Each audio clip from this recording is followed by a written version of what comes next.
ನನ್ನ ಹೆಸರು ಕೇಶವ್ ಅಂತ, ಕೆ ಆರ್ ಪುರಂ ನಮ್ಮದು. ನನಗೆ ಅಷ್ಟೊಂದು ಮಾತಾಡೋಕ್ಕೆ ಬರೋಲ್ಲ.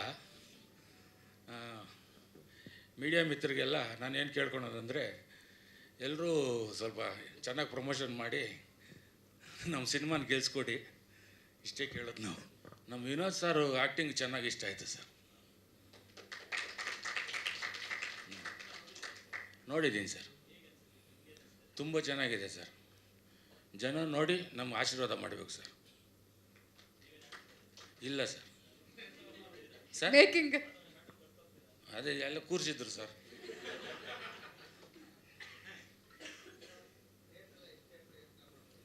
ಸರ್ ಎಲ್ಲ ಒಂದು 200 ಥಿಯೇಟ್ರು, ಒಂದು 100 ಮಾಲಲ್ಲಿ ಮಾಡೋಣ ಅಂತ ಮಾಡ್ತಾಯಿದ್ದೀವಿ ಸರ್. ಡಿಸ್ಟ್ರಿಬ್ಯೂಷನ್ ಕೊಟ್ಟಿದ್ದೀವಿ ಸರ್. ಸರ್ ನಾನು ಹಿನ್ನೆಲೆ, ನಾನು ಒಬ್ಬ ರಿಯಲ್ ಎಸ್ಟೇಟ್ ವ್ಯಾಪಾರಿ. ಒಂದು ಸರಿ ಕೌನ್ಸಿಲರ್ ಆಗಿದ್ದೆ. ಇವಾಗ ನಮ್ಮ ವಿನೋದ್ ಸರ್ಗೆ ಒಂದು ಪಿಕ್ಚರ್ ಮಾಡಿದ್ವಿ. Thank you sir. ಸ್ವಲ್ಪ ಜನಗಳೆಲ್ಲ ಬಂದು ಥಿಯೇಟ್ರಲ್ಲಿ ಪಿಕ್ಚರ್ ನೋಡಿ ಆಶೀರ್ವಾದ ಮಾಡಿ ಸರ್. ಪ್ರೊಡ್ಯೂಸರ್ಗಳನ್ನ ಉಳಿಸಿ ಸರ್. ಎಲ್ಲರಿಗೂ ನಮಸ್ತೆ. ಜೂನ್ 6 ಸಿನಿಮಾ ಬರ್ತಾ ಇದೆ, ಎಲ್ಲ ನೋಡಿ ಬ್ಲೆಸ್ ಮಾಡಿ. ಸಿನಿಮಾ ಚೆನ್ನಾಗಿದೆ, ನಿಮಗೂ ಇಷ್ಟ ಆಯಿತು ಅಂದರೆ ಎಲ್ಲರನ್ನೂ ಕಳಿಸಿ. ಸಿನಿಮಾ ಚೆನ್ನಾಗಿದೆ, ರೆಫರ್ ಮಾಡಿ. ಇದೊಂದು ಎಮೋಷನ್ ಜರ್ನಿ. ಈ ಸಿನಿಮಾ ಮಾಡೋದಕ್ಕೂ ನಮಗೂ ಕೂಡ ಒಂದು ಎಮೋಷನ್ ಜರ್ನಿ ಆಗೋಗಿದೆ ಆಲ್ರೆಡಿ. ಈ ಸಿನಿಮಾ ಮೇಲೆ ತುಂಬ ಇಷ್ಟಪಟ್ಟು ಕಷ್ಟಪಟ್ಟು ಮಾಡಿದ್ದೀವಿ. ಎಲ್ಲ ಆರ್ಟಿಸ್ಟು, ಟೆಕ್ನಿಷಿಯನ್ಸು, ಪ್ರೊಡ್ಯೂಸರ್ ತುಂಬ ಸಪೋರ್ಟ್ ಮಾಡಿದ್ದಾರೆ. ತುಂಬ ರಿಚಾಗಿ ಬಂದಿದೆ ಸಿನಿಮಾ. ಇದು ಅಂದ್ಕೊಂಡಿದ್ದ ಬಜೆಟ್ಗಿಂತ ಒಳ್ಳೆ ಬಜೆಟಲ್ಲಿ ಸಿನಿಮಾ ಆಗಿದೆ ಇದು. ಈ ಸಿನಿಮಾದಲ್ಲಿ ಪ್ರತಿಯೊಬ್ಬ ಟೆಕ್ನಿಷಿಯನ್ಸ್ ಆಗಿರ್ಬೋದು, ಆರ್ಟಿಸ್ಟ್ ಆಗಿರ್ಬೋದು, ನಾವು ಅಂದ್ಕೊಂಡಿದ್ದಕ್ಕಿಂತ ಜಾಸ್ತಿ ನಮ್ಮ ಸಿನಿಮಾ ಅಂತ ಕೆಲಸ ಮಾಡಿದ್ದಾರೆ. ಅದೊಂದು ಖುಷಿ ಇದೆ. ಕ್ಯಾಮ್ರಾಮನ್ ಆಗಿರ್ಬೋದು, ನಮ್ಮ ಈ ಸಿನಿಮಾದಲ್ಲಿ ನೋಡಿದರೆ ಎಷ್ಟೋ ವಿಜುವಲ್ಸ್, CG ಸಂಗಮೇಶ್ ಆಗಿರ್ಬೋದು, ಆಮೇಲೆ ನಮ್ಮ ಪ್ರದ್ಯುತನ್ ತಿಂದಾಕ್ಬಿಟ್ಟವ್ರ ಮ್ಯೂಸಿಕ್ ಇದರಲ್ಲಿ. RR ಎಲ್ಲ ತುಂಬ ಚೆನ್ನಾಗಿದೆ. ಮತ್ತು ನಮ್ಮ ವಿಜಯ್ ಆಗಿರ್ಬೋದು, ಪ್ರತಿ ಟೆಕ್ನಿಷಿಯನ್ಸ್ ಅಷ್ಟೇ ತುಂಬ ಚೆನ್ನಾಗಿ ಕೆಲಸ ಮಾಡಿದ್ದಾರೆ. ಮತ್ತು ನಮ್ಮ ಆರ್ಟಿಸ್ಟ್ಗಳ ಬಗ್ಗೆ ಆಲ್ಮೋಸ್ಟ್ ಯಾವಾಗಲೂ ಹೇಳ್ತಾ ಇರ್ತೀವಿ, ನೆಕ್ಸ್ಟ್ ಲೆವೆಲ್ ಅವರೆಲ್ಲ. ಎಲ್ಲರೂ ಕೂಡ ತುಂಬ ಚೆನ್ನಾಗಿ ಕೆಲಸ ಮಾಡಿದ್ದಾರೆ. ನನಗಂತೂ ಸಿಕ್ಕಾಪಟ್ಟೆ ಸಪೋರ್ಟ್ ಮಾಡಿದ್ದಾರೆ ನನ್ನ ಜೊತೆ ನಿಂತು. ಯಾರು ಕ್ವಶನ್ಸ್ ಇದೆ sir? Ramoji film city, Shivamogga, Kanakapura, Channapatna, ಈ ಥರ ಸರ್. ಇದು 80s ಬ್ಯಾಕ್ಡ್ರಾಪಲ್ಲಿ ಬರುತ್ತಲ್ಲ, ಹಾಗಾಗಿ ನಾವು ಅಲ್ಲಿ ಹೋಗಿ ಶೂಟ್ ಮಾಡಿದ್ದೆ. ಇಲ್ಲ ಸರ್, ಇದೊಂದು ಹ್ಯಾಂಗ್ಮ್ಯಾನ್ ಕತೆ. ಅದೊಂದು ಲೈನ್ ತೊಗೊಂಡು ಸೊ ಅದ್ರ ಮೇಲೆ ಮಾಡಿದ ಕತೆ ಸರ್ ಇದು, ಹ್ಯಾಂಗ್ಮ್ಯಾನ್. ಸರ್ ಕತೆ ಆ್ಯಕ್ಚುಲಿ ರೆಡಿ ಇತ್ತು. ಆಮೇಲೆ ಸರ್ ನೋಡಿದ್ಮೇಲೆ ಅವ್ರ ಪ್ರಕಾರ ಒಂದಿಷ್ಟು ಚೇಂಜ್ ಮಾಡಿಕೊಂಡು ಅವ್ರಿಗೋಸ್ಕರ ಆಮೇಲೆ ಹೇಳಿ ಒಪ್ಸಿದ್ದು ಸರ್. ಡೆಫಿನೆಟ್ಲಿ ಸರ್, ಅದೇ ಒಂದು ಫೇಸ್ ಆದರೆ ಇದೊಂದು ಫೇಸ್ ಆಗುತ್ತೆ ಸರ್. ಡೆಫಿನೆಟ್ಲಿ ಅವರು ಕೂಡ ಸುಮಾರು ಸಲ ಹೇಳಿದ್ದಾರೆ. ಆಮೇಲೆ ಇದರಲ್ಲಿ ನೀವೇ ನೋಡಿ ಸರ್, ಅವರು ನೆಕ್ಸ್ಟ್ ಲೆವೆಲ್. ನಾನು ಮಾತಾಡೋಂಗಿಲ್ಲ. ಎಷ್ಟೊಂದು ಸಲ ಅವರು ಆ್ಯಕ್ಟಿಂಗ್ ನೋಡಿ ನಮ್ಮ ಇವ್ರ ಫೈಟ್ ಮಾಸ್ಟರ್ಗಳು ಕೂಡ ಕಣ್ಣೀರಾಗಿ ಹಾಕ್ಬಿಟ್ಟಿದ್ದಾರೆ ಆ್ಯಕ್ಟ್ ನೋಡ್ತಾ ನೋಡ್ತಾ ಶೂಟಿಂಗ್ ಟೈಮಲ್ಲಿ. ನನಗೆ ಸರ್ ಕಟ್ಟೇಳಿ ಅಂತ ಹೇಳ್ತಿದ್ರು. ಅಂದ್ರೆ ಆ ಥರ ಒಂದು ಪರ್ಫಾರ್ಮೆನ್ಸ್ ನೋಡ್ತಾರೆ ಇದರಲ್ಲಿ ನೀವು. ಆಮೇಲೆ ನಮಗೂ ಕೂಡ ಲೈಕ್ ಪೋಸ್ಟ್ ಪ್ರೊಡಕ್ಷನಲ್ಲೂ ಬಂದು ಒಂದಿಷ್ಟು ಹೆಲ್ಪ್ ಮಾಡಿದ್ದಾರೆ. ಮತ್ತು ಅವ್ರದ್ದು ಆ್ಯಕ್ಚುಲಿ ಏನು ಹೈಯೆಸ್ಟ್ ಸ್ಕಿಲ್ ಅಂತಂದರೆ DTS ಅಲ್ಲಿ ನೆಕ್ಸ್ಟ್ ಲೆವೆಲ್. ಅವರು ಆ್ಯಕ್ಚುಲಿ ಎಕ್ಸ್ಪರ್ಟ್. ಎಷ್ಟೋ ಜನಕ್ಕೆ ಈ ವಿಷಯ ಗೊತ್ತಿಲ್ಲ. ತುಂಬ ನಾನು ಎಷ್ಟೊಂದು ಕಲ್ತಿದ್ದೀನಿ ಅವರಿಂದ ಕೆಲಸ. ಆ್ಯಕ್ಚುಲಿ DTS ಅಲ್ಲಿ ಮಾತ್ರ ತುಂಬ ಚೆನ್ನಾಗಿ ಸಪೋರ್ಟಿವ್ ಆಗಿ. ನಿನ್ನೆ ಕೂಡ ಬೆಳಗ್ಗೆ 5 o'clockವರೆಗೂ ಅಲ್ಲೇ ಇದ್ವಿ. DTS ಸ್ಟುಡಿಯೋಯಿಂದನೇ ಬರ್ತಿರೋದು. ಸರಿಗೆ ನಿದ್ದೆನೂ ಆಗಿಲ್ಲ. ಧನ್ಯವಾದಗಳು. ನನ್ನ ಹೆಸರು ಪ್ರದ್ಯೋತ್ ಅಂತ. ಆ್ಯಕ್ಚುಲಿ ಈ ಸಿನಿಮಾ ಬಗ್ಗೆ ಹೇಳಬೇಕಂದ್ರೆ 3 ವರ್ಷ ಹಿಂದೆ ನನ್ನ ಜರ್ನಿ ಶುರು ಆಗಿದೆ ನನಗೆ ಈ ಸಿನಿಮಾ ಜೊತೆಗೆ. ಫಸ್ಟ್ ನಾನು ಈ ಸಿನಿಮಾ ಮಾಡೋಕ್ಕೆ ಮುಖ್ಯ ಕಾರಣ ಆಗಿರೋ ಡೈರೆಕ್ಟರ್ ನವೀನ್ ರೆಡ್ಡಿ ಅವರಿಗೆ ನನ್ನ ಹೃತ್ಪೂರ್ವಕ ಧನ್ಯವಾದಗಳು. ಯಾಕಂದರೆ ಅವರಿಗೆ ನನ್ನ ಮೇಲೆ ಇರೋ ಟ್ರಸ್ಟೇ ಈ ಸಿನಿಮಾ ನನಗೆ ಅವಕಾಶ ಕೊಟ್ಟಿದ್ದಕ್ಕೆ ಅವ್ರಿಗೆ ಒಂದು ಆಪರ್ಚುನಿಟಿ ನನಗೆ ಕೊಟ್ಟಿದ್ದಾರೆ.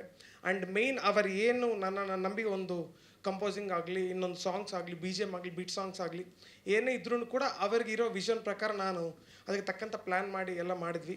ಸಾಂಗ್ಸ್ ನೀವು ನೋಡಿದ್ದೀರಾ, ಆನ್ಲೈನಲ್ಲಿ ಕೂಡ ತುಂಬ ಚೆನ್ನಾಗಿ ರೀಚ್ ಆಗ್ತಾಯಿದೆ. BGM ಕೂಡ ತುಂಬ ಟ್ರೈ ಮಾಡಿ ಒಂದು ಡಿಫ್ರೆಂಟ್, ಯಾಕಂದರೆ ಒಂದು ಸ್ಟೋರಿಯೇ ನಮಗೆ ಒಂದು ಡ್ರೈವ್ ಮಾಡುತ್ತೆ BGM ಮಾಡೋಕ್ಕೆ. ಸೊ ಆ ಥರ ತುಂಬ ಸ್ಕೋಪ್ ಇದೆ. ಆ್ಯಂಡ್ ಅದಕ್ಕೆ ತಕ್ಕಂಥ ಇನ್ಸ್ಟ್ರುಮೆಂಟೇಷನ್ ಆಗಲಿ, ಬ್ಯಾಕಿಂಗ್ ಆಗಲಿ, ಎವ್ರಿಥಿಂಗ್ ತುಂಬ ಡೀಟೇಲಿಂಗ್ ಆಗಿ ತುಂಬ ಟೈಮ್ ತೊಗೊಂಡು ತುಂಬ ವರ್ಷನ್ಸ್ ಮಾಡಿ ಖಂಡಿತ ಒಂದು ದಿ ಬೆಸ್ಟ್ ಔಟ್ಪುಟ್ ತಂದಿದ್ವಿ. ಆ್ಯಂಡ್ ಇದಕ್ಕೆ ಮುಖ್ಯ ಕಾರಣ ಆಗಿರೋ ವಿನೋದ್ ಸರ್ ಕೂಡ ನಾನು ಥ್ಯಾಂಕ್ಸ್ ಹೇಳಬೇಕು. ಯಾಕಂದರೆ ಅವರ ಇನ್ವಾಲ್ವ್ಮೆಂಟ್ ತುಂಬ ಇದೆ. ಅವರು ಒಂದು ಫೀಡ್ಬ್ಯಾಕ್ ಆಗಲಿ, ಸಣ್ಣ ಬೆಟರ್ಮೆಂಟ್ಸ್ ಮಾಡೋಕ್ಕೆ ಅವ್ರು ಕೊಟ್ಟರೆ ಇನ್ಪುಟ್ಸು ತುಂಬ ಹೆಲ್ಪ್ ಆಗಿದೆ ನನ್ನ BGM ಇನ್ನೂ ಬೆಟ್ರಾಗಿ ಬರೋಕ್ಕೆ. ಆ್ಯಂಡ್ ಪ್ರೊಡ್ಯೂಸರ್ ಕೇಶವ್ ಸರ್ಗೆ ತುಂಬ ಥ್ಯಾಂಕ್ಸ್. ಅವರು ಕೂಡ ನನಗೆ ತುಂಬ ಸಪೋರ್ಟ್ ಮಾಡಿದ್ದಾರೆ ಪ್ರೊಡಕ್ಷನ್ ಕಡೆಯಿಂದ. ಆ್ಯಂಡ್ ಸಿನಿಮಾ ತುಂಬ ಚೆನ್ನಾಗಿ ಬಂದಿದೆ ಸರ್, ದಯವಿಟ್ಟು ಎಲ್ಲರೂ ನೋಡಿ. ಆ್ಯಂಡ್ ಒಂದು ನನ್ನ ಕೆರಿಯರ್ ಹೇಳಬೇಕಂದ್ರೆ ಒಂದು ಕೆರಿಯರ್ ಡಿಫೈನ್ ಮಾಡೋ ಫಿಲ್ಮ್ ಅಂತ ನಾನು ಹೇಳೋಕ್ಕೆ ಇಷ್ಟಪಡ್ತೀನಿ. ದಯವಿಟ್ಟು ಎಲ್ಲರೂ June 6 ಥಿಯೇಟ್ರಿಗೆ ಬಂದು ನೋಡಿ sir. Thank you so much sir. ಮೂರು ಸಾಂಗ್ಸ್ ಇದೆ, ಒಂದು 6 ಬೀಟ್ ಸಾಂಗ್ಸ್ ಇದೆ ಸರ್. 6 ಬೀಟ್ ಸಾಂಗ್ಸ್ ಇದೆ ಸರ್. ಎಲ್ರಿಗೂ ನನ್ನ ಹೆಸರು ಸಂಗಮೇಶ್ ಅಂತ. ಈ ಸಿನಿಮಾದಲ್ಲಿ CG ಅಂದರೆ ನಾವು ಪ್ಲ್ಯಾನ್ ಮಾಡಿದ್ದು ಫಸ್ಟ್ ಒಂದು ಮಗುದ್ದು ಫ್ಯಾಂಟಸಿ ಮಾಡೋಣ ಅಂತ ಇತ್ತು. ಆಮೇಲೆ ಹೈದ್ರಾಬಾದಲ್ಲಿ ಶೂಟ್ ಮಾಡಿದ್ದು ರಾಮೋಜಿ ಫಿಲ್ಮ್ ಸಿಟಿಯಲ್ಲಿ ಏನಾಯಿತು ನೋಡಿದಾಗ ಅದು ಈ ಯಾರಾದ್ರು ಕಾಣಿಸ್ತಾ ಇತ್ತು. ಸೊ ನಾವು ನೋಡಿದಾಗ ಏನು ಮಾಡಿದ್ವಿ, ವಿನೋದ್ ಸರ್ ಆಗಲಿ ಮತ್ತು ಡೈರೆಕ್ಟರ್ ಸರ್ ಆಗಲಿ ಎಲ್ಲ ಡಿಸ್ಕಷನ್ ಮಾಡಿದಾಗ ಇದನ್ನು ಏನು ಮಾಡ್ಬೋದು ಅಂತ ಹೇಳಿದಾಗ ಅವ್ರು ಹೇಳಿದ್ರು ಎಕ್ಸ್ಟೆನ್ಷನ್ ಮಾಡಿದ್ರೆ ಚೆನ್ನಾಗಿರುತ್ತೆ ಅಂತೇಳಿ ಅಂತ. ಬ್ಯಾಕ್ಗ್ರೌಂಡ್ ಎಲ್ಲ ನಾವು 80s ಎರಾ ಥರ ಎಕ್ಸ್ಟೆನ್ಷನ್ ಮಾಡಿದ್ವಿ. ಸೊ ನಿಮ್ಗೆ ಸಿನಿಮಾ ನೋಡಿದಾಗ ಗೊತ್ತಾಗಲ್ಲ ಓ ಇದು ಪ್ರೆಸೆಂಟ್ ಅಂತ ಗೊತ್ತಾಗಲ್ಲ. ಸೊ ಆ ಕಾಲದಲ್ಲಿ ಯಾವ ಥರ ವೆಹಿಕಲ್ಸ್ಗಳಿದ್ವು, ಯಾವ ಥರ ಟ್ರೈನ್ಸ್ ಇದ್ವು, ಯಾವ ಥರ ಸೆಟ್ ಎಕ್ಸ್ಟೆನ್ಷನ್ ಇದ್ವು, ಆ ಥರದ್ದೆಲ್ಲ ವರ್ಕ್ ಇಟ್ಕೊಂಡು ಮಾಡಿದ್ವಿ ನಾವು. ಆ್ಯಕ್ಚುಲಿ ಏನಂದರೆ ಇದರಲ್ಲೂ ಅದು ಪ್ರಾಬ್ಲಮ್ ಗ್ಲಿಚಸ್ ಇತ್ತು ಸರ್. ಏನಾಗ್ತಿತ್ತು ಅಂದರೆ ಇಲ್ಲೆಲ್ಲ ಎಕ್ಸ್ಪೆಕ್ಟ್ ಮಾಡ್ಕೊಂಡು ತೊಗೊಂಡೋಗ್ತಾರೆ. ಸರ್ ಏನು ಮಾಡಿದ್ರು ಅಂದರೆ ವಿನೋದ್ ಸರ್ ಆಗಿ ಒಂದ್ಸಲ ನೋಡಾದ್ಮೇಲೆ ಒಂದು ಮೀಟಿಂಗ್ ಮಾಡಿದ್ವಿ, ಏನಕ್ಕೆ ಹಿಂಗೆ ಬರ್ತಾ ಇದೆ, ಗ್ಲಿಚಸ್ ಇದ್ವು. ಆಮೇಲೆ ನಾವು ಹೇಳಿದ್ವಿ ಸರ್ ಹಿಂಗೆ ಹೇಳಾದ್ಮೇಲೆ ಸರ್ ಕೆಲವೊಂದು ಇನ್ಪುಟ್ಸ್ ಕೊಟ್ಟರು, ಇಲ್ಲಿ ಹಿಂಗೆ ಮಾಡಿ ಅಂತ ಹೇಳಾದ್ಮೇಲೆ ಅವಾಗೇನಾಯಿತು ಅಂದರೆ ಮೇನ್ಲಿ ನನಗೆ ಟೈಮ್ ಪೀರಿಯಡ್ ಕೊಟ್ಟರು, ಮಾಡಿ ನಿಮಗೆ ಟೈಮ್ ಕೊಡ್ತೀವಿ, ಔಟ್ಪುಟ್ ಬರಲೇಬೇಕು. ನಾನು ನಿನ್ನೆ ಒಂದು ಶಾರ್ಟ್ ಇನ್ನೂ ಫೈನಲ್ ಆಗಿರೋದು ನಿನ್ನೆ. ಸೊ ನಿನ್ನೆವರೆಗೆ ವರ್ಕ್ ಮಾಡಿದ್ದು. ಅದು DI VP ಸರ್ ಏನು ಮಾಡಿದ್ರು ಅಂದರೆ ಫಸ್ಟ್ ಆಗಿತ್ತು. ಆಮೇಲೆ DIಗೆಲ್ಲ ಏನು ಮಾಡಿದ್ರು ಅಂದರೆ DI ಕಲರಿಸ್ಟ್ ಚೇಂಜ್ ಮಾಡಿಬಿಟ್ಟು ಕಲರಿಸ್ಟ್ ಕಡೆಯಿಂದ ಮತ್ತೆ ವರ್ಕ್ ಮಾಡಿಸಿದ್ರು. ಸೊ ಅಲ್ಲಿ ಕಿರಣ್ ಅಂತಿದ್ರಲ್ಲ, ಕಿರಣ್ ಅವರು ಫುಲ್ಲು ವಿನೋದ್ ಸರ್ ಕಿರಣ್ ಬಿಟ್ಬಿಟ್ಟಿದ್ರು. ಕಿರಣ್ ನೋಡ್ಕೊಂತೇಳಿ ಫುಲ್ ನನಗೆ ಡೇ ನೈಟ್ ಮಲ್ಗೋಬಿಟ್ಟಿಲ್ಲ, ಫುಲ್ ಕೆಲಸ. ನನ್ನ ಹೆಸರು ಸುಮಂತ್ ಅಂತ, KR ಬ್ರಹ್ಮ. ಆ್ಯಕ್ಚುಲಿ ನಾನು ಈ ಸಿನಿಮಾದಲ್ಲಿ ವಿನೋದ್ ಸರ್ಗೆ ಫ್ರೆಂಡ್ ಕ್ಯಾರೆಕ್ಟರ್ ಮಾಡಿದ್ದೀನಿ.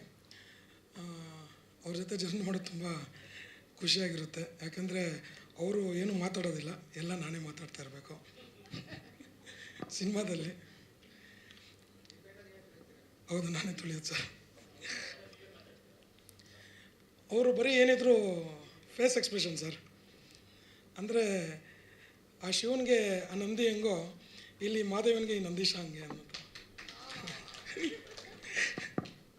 ಹೌದು ಸರ್. ಅಂದರೆ ಆ ಒಂದು ಚೈಲ್ಡ್ ಎಪಿಸೋಡಲ್ಲಿ ಒಂದಿಷ್ಟು ಅವನು ಟ್ರಾಮಾ ನಡೆದಿರುತ್ತೆ. ಆ ಚೈಲ್ಡ್ ಎಪಿಸೋಡಿಂದನೇ ಬರ್ತಿರ್ತೀವಿ. ಆ ಒಂದು ಟ್ರಾಮಾ ಏನಾಗುತ್ತೆ ಅಂದರೆ ಅವನಿಗೆ ಮಾತು ಮರ್ತು ಬಿಡ್ತಾನೆ, ಎಲ್ಲ ಎಮೋಷನ್ಸ್ ಮರಿತಾ ಅವ್ನು ಚೈಲ್ಡಿಂದನೇ ಅವ್ನು ಬೆಳಿಬೇಕಾರೆ, ಮಗುವಿಂದನೇ ಬೆಳಿಬೇಕಾರೆ ಅವನು ಆ ಥರದ್ದು ಒಂದು ಯಾವುದೇ ಎಮೋಷನಲ್ಸ್ ಇಲ್ಲದೆ ಬೆಳೆದು ಬಿಟ್ಟಿರ್ತಾನೆ. ಅವನಿಗೆ ಗೊತ್ತಾಗಲ್ಲ ಈ ಪ್ರಪಂಚ ತುಂಬ ಹೊಸದಾಗಿರುತ್ತೆ ಅವನಿಗೆ. ಆ ಪ್ರಪಂಚ ಹೊಸದಾಗಿದ್ದಾಗ ಅವನಿಗೆ ಅವನು ಮಾತಾಡಲ್ಲ, ಅವ್ನಿಗೇನೂ ಬರಲ್ಲ, ಅವ್ನು ಒಂಥರ ಒಡ್ಡನ ಥರ ಇರ್ತಾನೆ. ಬಟ್ ಅಲ್ಲಿಂದ ಒಂದಿಷ್ಟು ಚೇಂಜಸ್ಸು ಪಾರ್ವತಿ ಅವ್ರ ಕಡೆಯಿಂದ ಆಗುತ್ತೆ. ಪಾರ್ವತಿ ಅವರು ಯಾವುದೋ ಒಂದು ರೀಸನ್ಗೋಸ್ಕರ ಮಾದೇವನ ಹಿಂದೆ ಬರ್ತಾರೆ, ಮಾದೇವ ಯಾವುದೋ ಒಂದು ರೀಸನ್ಗೋಸ್ಕರ ಪಾರ್ವತಿ ಅವ್ರ ಹಿಂದೆ ಹೋಗಿರ್ತಾರೆ. ಸೊ ಒಂದಿಷ್ಟು ಚೇಂಜಸ್ ಆಗ್ತಾ ಹೋಗುತ್ತೆ ಆ ಕ್ಯಾರೆಕ್ಟ್ರಲ್ಲಿ. ಆ ಚೇಂಜಸ್ನ ನಾನು ತರೋಕ್ಕೆ. ಆ್ಯಂಡ್ ಇನ್ನೊಂದು ವಿಷಯ ಹೇಳೋಕ್ಕೆ ಇಷ್ಟಪಡ್ತೀನಿ. ಫಸ್ಟ್ ಟೈಮ್ ಒಂದ್ಸಲ ಐ ಬ್ಲಿಂಕ್ ಮಾಡ್ತಾನೆ, ಕಣ್ಣು ಅವನಿಗೆ ಬ್ಲಿಂಕ್ ಮಾಡೋದು ಗೊತ್ತಿರೋ, ಒಂಥರ ಫೈಟ್ ಮಾಡಿದ್ರು ಹಿಂಗೆ ನೋಡ್ತಿರ್ತಾನೆ. ನೀವು ನೋಡಿರ್ಬೋದು ಒಂದು ಕೆಲವು ಇದರಲ್ಲಿ. ಫಸ್ಟ್ ಟೈಮ್ ನಗ್ತಾನೆ. ನಗು ಅನ್ನೋದನ್ನು ಪಾರ್ವತಿ ಅವ್ರು ಬಂದಮೇಲೆ ಲೈಫಲ್ಲಿ ಚೇಂಜಸ್ ಆಗಿರುತ್ತೆ. ಇಷ್ಟೆಲ್ಲ ಇದ್ದು ಅವನಿಗೆ ಈ ಪ್ರಪಂಚದಲ್ಲೆಲ್ಲ ಅವನನ್ನು ಇನ್ನೇನೋ ಅವ್ನು ತೊಡಗಿಸ್ಕೋಬೇಕು, ಒಂದು ದೊಡ್ಡದಾಗ ಏನೋ ಒಂದು ಯಾವುದೋ ಒಂದು ರೀಸನ್ ಆದಾಗ ಅವ್ನಿಗೆ ಅಲ್ಲಿಂದ ಒಂದು ರಾಕ್ಷಸನ ಥರ ಪರಿವರ್ತನೆ, ಅವ್ನು ರಾಕ್ಷಸ ಇದಾಗ್ತಾನೆ, ರೂಪ ತಗೊತಾನೆ. ಸೊ ಎಲ್ಲನೂ ಈ ಒಂದು ಸ್ಟೇಜಸಲ್ಲಿ ನಾವೆಲ್ಲ ಪ್ಲ್ಯಾನ್ ಮಾಡಿದ್ದೇನು ಅಂದರೆ ಒಂದಿಷ್ಟು ಡೈಲಾಗ್ಗಳು ಕಮ್ಮಿ ಎಷ್ಟಿರುತ್ತೋ ಅಷ್ಟು ಚೆನ್ನಾಗಿದೆ, ಆ ಗತ್ತಿದೆ, ಆ ಪವರ್, ಆ ಕ್ಯಾರೆಕ್ಟರ್ ಪವರ್ ಇದೆ ಅನ್ನೋದು. ಸೊ ನನಗೂ ತುಂಬ ಅವಕಾಶ ಸಿಕ್ತು ಆ್ಯಸ್ ಆ್ಯನ್ ಆ್ಯಕ್ಟರ್, ಒಬ್ಬ ನಟನಾಗಿ ನಾನಿಲ್ಲಿ ಇಮೋಟ್ ಮಾಡೋಕ್ಕೆ. ಖಂಡಿತ ಅದರಲ್ಲಿ ನಾನು ಗೆದ್ದಿದ್ದೀನಿ ಅಂತ ನನಗೆ ಎಲ್ಲೋ ಒಂದು ಕಡೆ ಅನಿಸುತ್ತೆ. ಬಿಕಾಸ್ ನಾವು ನೋಡ್ತಾ ಇದ್ದಾಗ ಕನೆಕ್ಟ್ ಆಗ್ತಿದೆ ಆ ಒಂದು ಕ್ಯಾರೆಕ್ಟರ್. ಮಾದೇವ ಫಸ್ಟ್ ಏನು ಒಂದು 20 ಮಿನಿಟ್ಸ್, ಒಂದು 15 to 18 ಮಿನಿಟ್, 20 ಮಿನಿಟ್ಸ್ ನಿಮ್ಗೆ ಅದೊಂದು ಆ ಫೀಲ್ ಕೊಡ್ತಾನೆ, ಅಪ್ಪ ಏನು ಹಿಂಗಿದ್ದಾನೆ, ಇವನು ಮೃಗದ ಥರ ಇದ್ದಾನೆ ಅಂತ. ಹೋಗ್ತಾ ಆ ಮಾದೇವನ ಜೊತೆ ನೀವು ಟ್ರಾವೆಲ್ ಮಾಡೋಕ್ಕೆ ಸ್ಟಾರ್ಟ್ ಮಾಡ್ತೀರಾ.